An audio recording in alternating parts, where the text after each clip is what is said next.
So the phases of healing, as I was saying, we have, everybody is in a different place in their movement toward healing. There's some people who aren't moving toward healing at all, and there are other people who have done almost all of their healing. And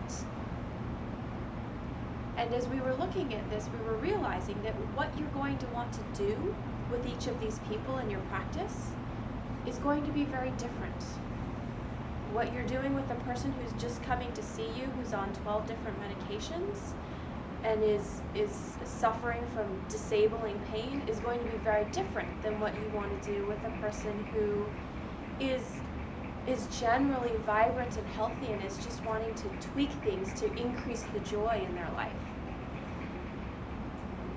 And so it became clear to us that these phases were important because it gives you a sense of where a person is and therefore what you want to do with them. It also may give you a sense of whether you want to work with them at all. And so what I'd recommend that you do as we go through these phases, first off, is consider where you are in these phases. Consider where you are in your healing in these phases. And second off, consider what phases you want to work with in your patient populations. So for example, I can tell you that Kevin and I, we don't work with phase -3 people. It doesn't interest us. Phase -2 is where they start coming to us, but we don't really start working with them until they're in phase 0. And just take a look for yourself where you are and what patient populations you're interested in working with. There are also plenty of doctors out there who say, yeah, I want to work with these first phases, that's what I excel at.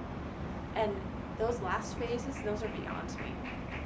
You know, I wouldn't know what to do with those people, and I would prefer to just stay here where I'm comfortable. So just take a look and see what you think, and maybe we'll have a little discussion about that, probably not during the seminar because of time, but maybe during a break or a dinner if you guys join us.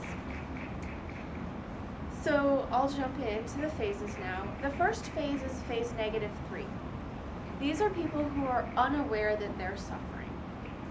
So they're experiencing growing symptoms and emotional upsets. They're thinking sick. The way that they interact with life is a way that's going to produce sickness. They make messes in relationships, money, and legal issues, but they don't focus on their suffering. Everything's, just because of this. It doesn't have to do with them. It doesn't have to do with their choices in life. It's because something externally created this situation. So when I put together a PowerPoint, I found this awesome comic. And it was a guy at the doctor, and he was describing his symptoms of dissatisfaction and frustration and just general unhappiness with life. Basically, he was describing a midlife crisis.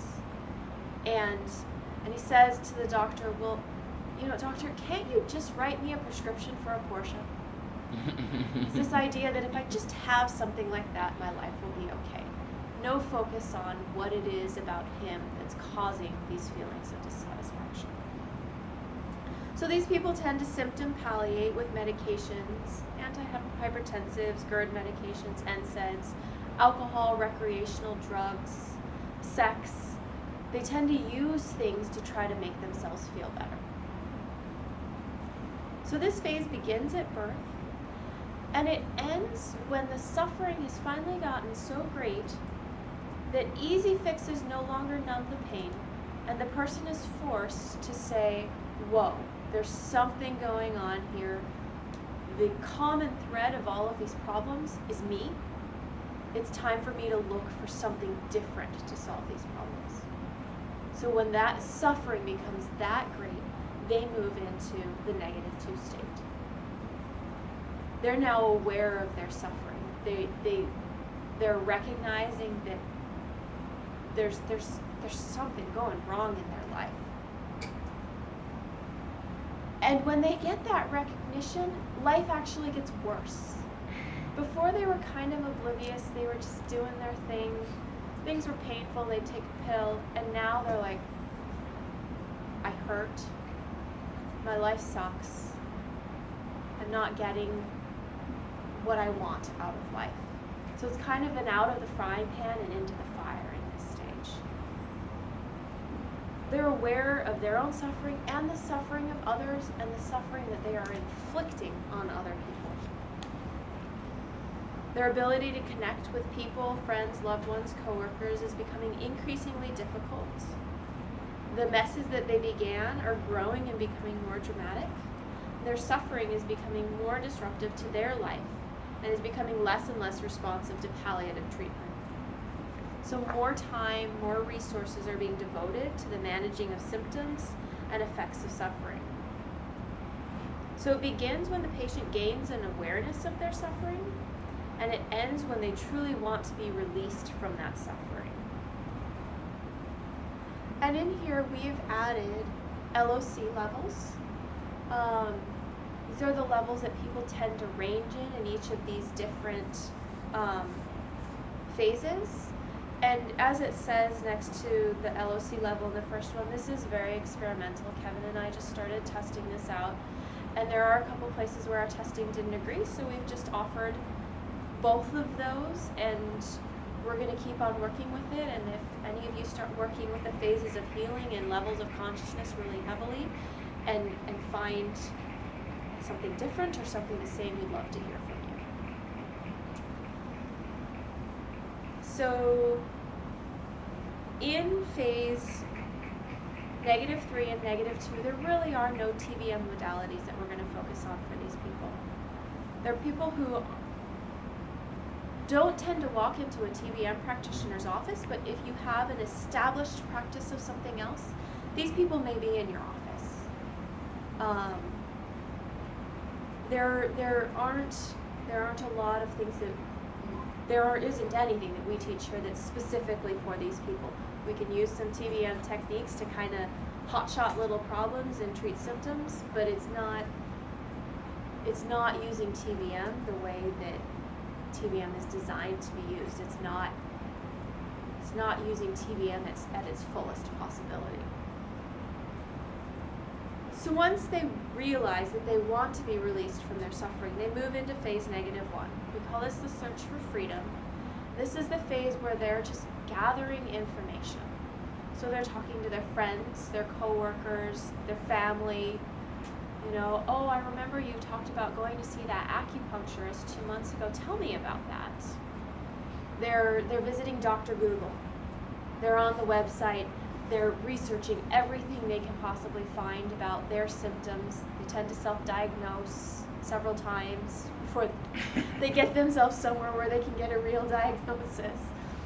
They're doing everything they can. They're trying different diets. They're kind of looking for that thing that they think is really going to change the state that they're in. It's going to release them from their suffering. So it begins when they start looking for answers for a way out of suffering. And it ends when they think they found that path. For a TBM healer, it ends when they've found the well-trained, compassionate healer. The LOC levels are there. Treatment modalities from TBM in this phase. It's information that they can get. So the Sugar Control Bible was written by a TBM doctor, and it goes through why you want to follow a diet like that, and it gives you recipes. So it would be a resource that they might find and start looking through and reading up about. Then we have videos up on YouTube. We've got videos about drinking your water, about iodine, about calcium. We've started making videos when we're in different parts of the world. For example, when we were in the catacombs with all the bones in France, we talked about calcium. So Kevin's doing these to talk about really important concepts in TBM that we just don't have the time to cover in the modules. If we spent all of our time on that, you wouldn't get the actual techniques, and those are also super important. So these videos are available for free online, but that means that patients can find them as well, prospective patients. So they might find those. There's also a TBM introductory video on there. So once they think they found the path out of suffering, they're going to move into phase 0, which is embracing a new path. And this is where they make a commitment. This is where they make a commitment and they start changing their life. For a lot of patients, let's just talk about that for a minute. So they're going to commit to and implement lifestyle changes to support full healing. So increasing physical activity, avoiding unnourishing foods, drinking more water, taking basic supplements, regulating sleep cycle, all of these lifestyle changes that support health.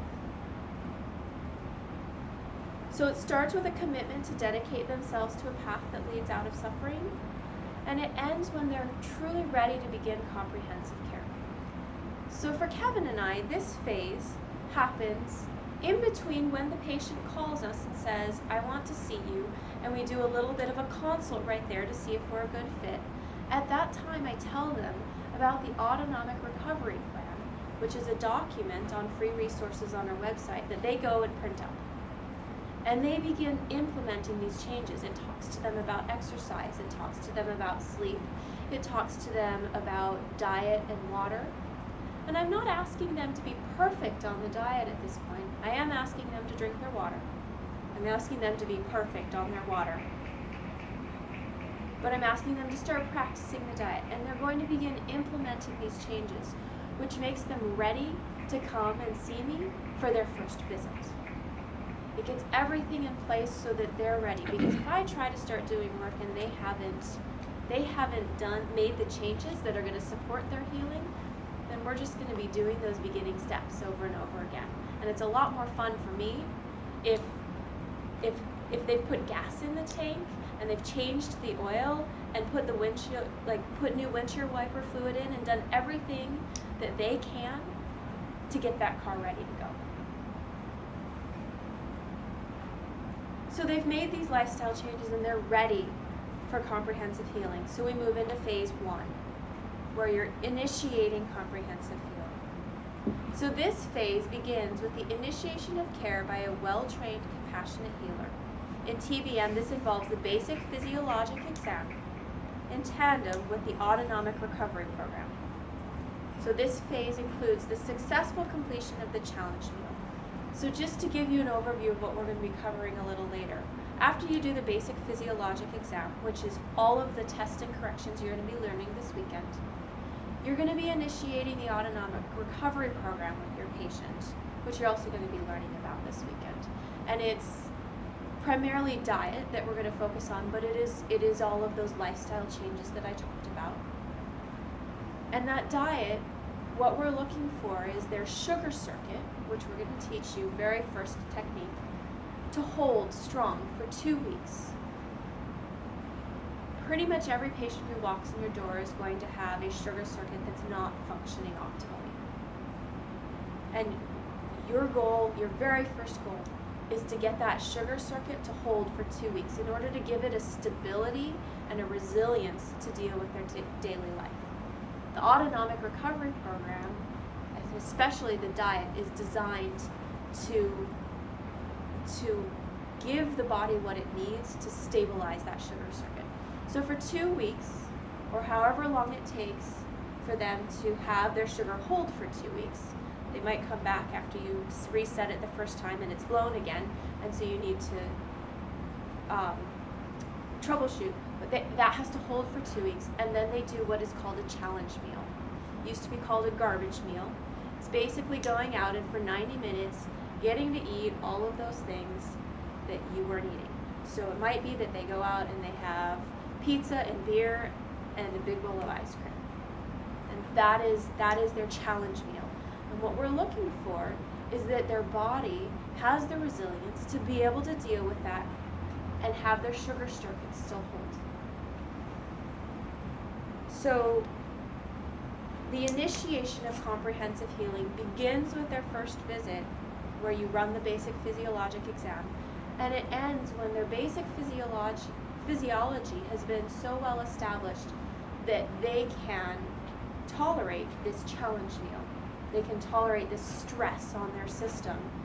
And their body says, yeah, I can handle it.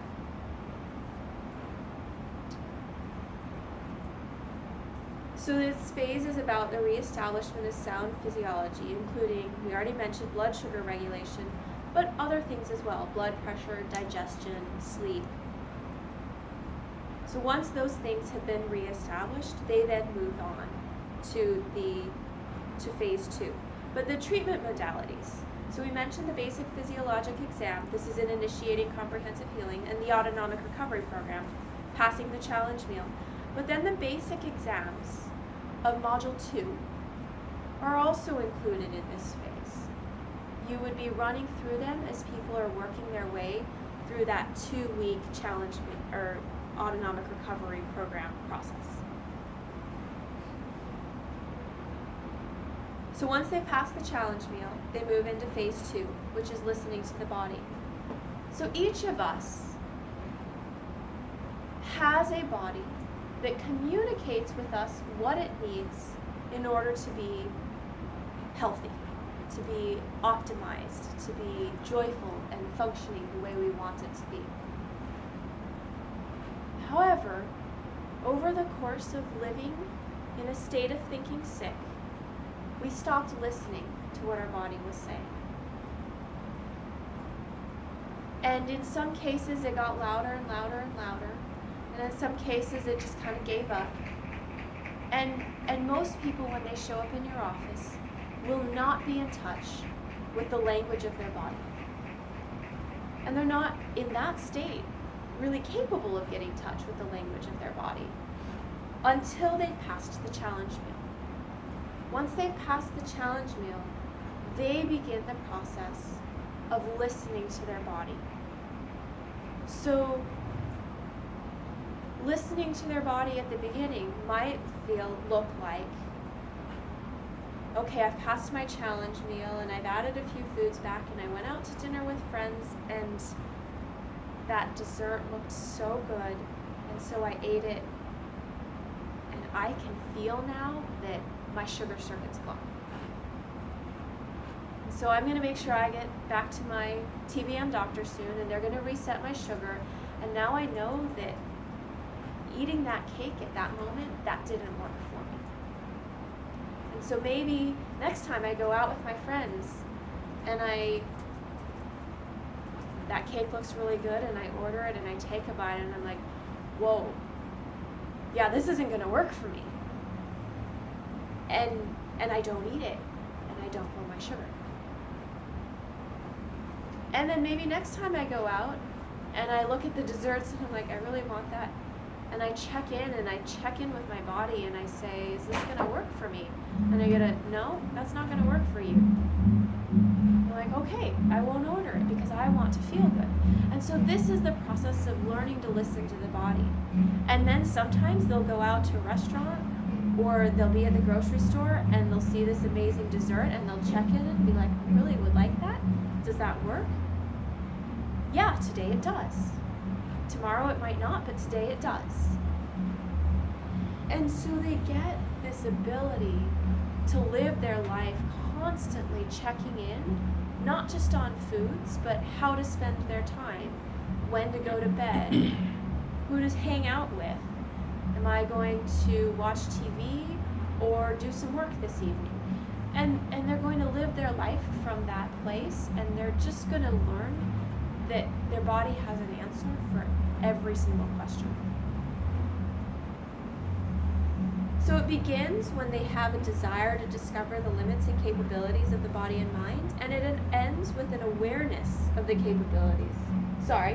It begins when they discover that their body's providing nonstop feedback, and it ends when they become adept at responding to their body's feedback.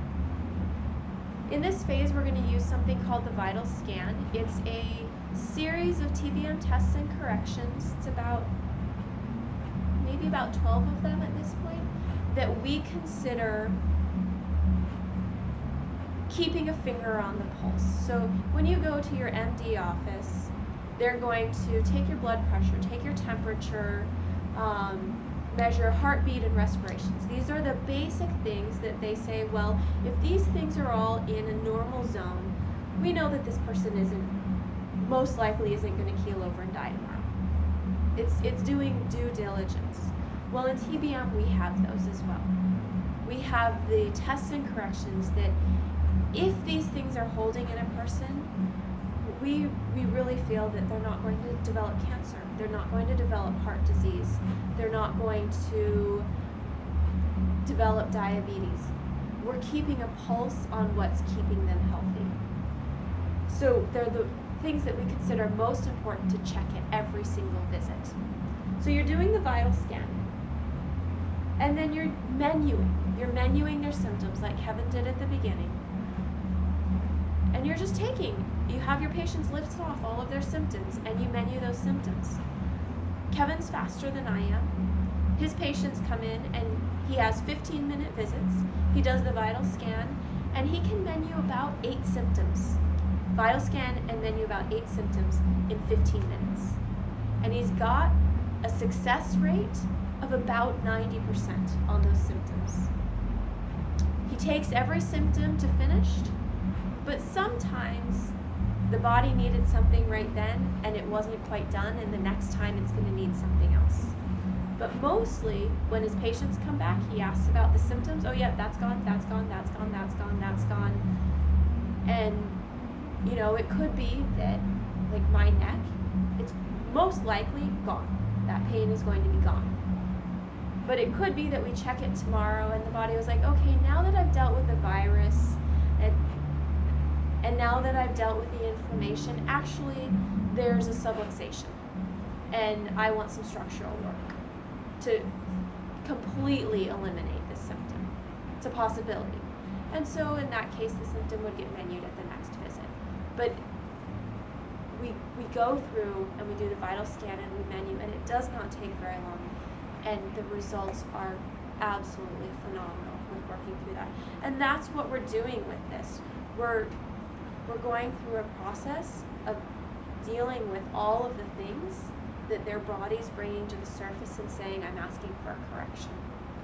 And you'll find at the beginning, these things are really big. And very quickly, your patients start moving to things that may seem little compared to the first symptoms that they came in with. Their first symptoms were, I don't have energy to get out of bed in the morning and do what I need to do for the day. I had a patient that within 3 weeks was talking about this little lesion on her finger that had been there for a while. It was kind of a place of rough skin. And we work on those because those are also the body asking for a correction. So listening to the body, they're tuning in to what the feedback that the body is giving them for everything that they do. Once they've become adept at that, they move to phase 3, where they're discovering the possibilities. So they begin pushing limits, finding out where their limits are. And watching these limits expand. So how long can we go between meals? When you start on the autonomic recovery plan, we say not longer than 2 hours. Plan for an hour, because that way if you miss your hour mark, you're still within your 2 hours. Well, once we're here, we're discovering that, yeah, we only need to eat 3 meals a day. Or maybe we only need to eat 2 meals a day, or possibly even only 1. And then we have a few other snacks throughout the day. What are the limits of the body? How much physical activity is optimal? When a patient first comes in and sees you, 20 minutes, 3 days a week, maybe all that they can handle. Once they've gone through this process and are at this phase, it's starting to be they can certainly exercise an hour a day, 7 days a week. And maybe they can go out and climb mountains too. Or maybe they can play 2 hours of tennis. Maybe they can start dancing again. They discover the limits. And they may discover those limits by having surpassed them by a little bit and creating a symptom. The body's saying, yeah, that was too long. And so now your knee's gonna hurt because you went past what you were capable of in that moment, and they come back into you and you give the body the correction it's asking for, and they have an awareness now that, okay, 2.5 hours of working out at the gym was really too long. but I still felt great at 2 hours, so I can work out for 2 hours. Question? Okay. So it begins with a desire to discover the limits and capability of the body and mind. These limits include their optimal caloric intake. So in this phase, you're really going to start working with them on optimizing their body composition. Prior to this, there have been other things that have taken precedence, but now, if their body composition hasn't already optimized through these other things you've done, and you'll find for a lot of patients it will, but if it hasn't, here's where you really start digging into that and going through that process, which is a process that we teach in Module 3. But we're looking for where that edge is, and we've been looking into body fat percentages and what is optimal, and where is it that we want our patients to sit, and what does being truly healthy look like. And so you're looking at that. And what's fun about this, prior to this, you guys know how you tune a violin. You've got 2 tuning centers. You've got the tuning keys down at the bottom, and they make larger movements and larger changes. And then you've got the fine tuners up at the top, and they make smaller changes. Up until this phase, we've been using the tuning keys. We're making, I would call them gross changes, larger changes. Once we're at discovering possibilities, we're doing these fine tuning movements where it's a, okay, I've been practicing yoga, and there's this one pose that I'm struggling to get into and hold because I feel like there's this little restriction right here. And what they're talking about is wanting to be able to get into a full lotus position, let's say. We're fine tuning. We're creating just a finely honed instrument at that point. And it's fun. It's a lot of fun. So once this person has an awareness of the capabilities of their body and mind, they move into phase 4, where they're purifying the mind and the body. So there are going to be, while this person is going to look phenomenally healthy compared to where they were at the beginning of this process, there are going to be things that are still holding them back from moving up into the latter stages and preventing them from maintaining and moving forward on their own. It's going to be thought processes. It may be residuals of drugs that they've taken. It may be drugs that you haven't weaned them off of up to this point. So this is where we begin removing all of the things that aren't serving this person. So this might be ideas, language, habits, prejudices, laziness, comfort-seeking, dogmas, medications. And in this process of getting those things out, they're tuning into their organic and unbiased impulses. They're ridding themselves of low-level energies and activities and associations by changing the way they think and speak.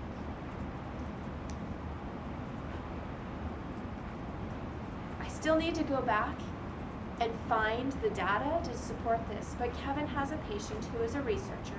She went to a research conference, and she came back and said, Dr. Millay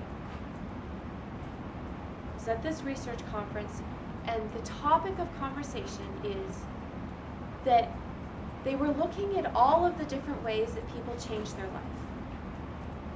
And what they discovered is that there's only one way that works. There's only one thing that people do that truly works to change their life. And that is changing their language. You can begin meditating, doing yoga, all of these things. But if you don't change your language and how you talk about your health, it's not going to stick. It's not going to make the long-lasting changes that we're looking for. And so in this phase, we're really looking at changing the language, the thought process of the person, teaching them how to think healthy. So one of our big, we have a lot of language things, but the one that comes up the most, one that we notice a lot in other people, is the use of the word should. I really should fill in the blank. It has a very low level of energy. It's kind of a feeling of I don't really want to, but I'm going to anyway. And that doesn't feel good. So we tend to say to people, yeah, I might do that, except I don't should on myself. Or don't should on me. And if people can switch to realizing, oh, actually, I really want to do this. I want to finish this project. I want to go to the grocery store. It has a totally different energy than I should finish this project. I should go to the grocery store. And living their life from the space of I want to do things is totally different than living your life from the space of should do things. So that would be an example of a language change that we are working on in this phase. So it's a desire to end the fight, to maintain the progress of your healing and forward movement. It's a desire to get derailed less often, and it's a desire to become your own best friend rather than your own worst enemy. So there's a comic, might be later in this, no, I think it's in module 2, that it's this guy who's praying, oh God, smite down my worst enemies. And in the next frame, a lightning bolt comes and hits him. And the next one is him in a puddle. Let me rephrase that. Most of the time, we are our own worst enemy. For most people, that's true. And in this phase, we're looking at changing that. We're looking at helping the person become their own best friend. So we're still using the vital scan, we're still using menuing. There's emotional erases in module 2, where you can clear out some of the emotional scarring that's happening to that person, that has happened to that person.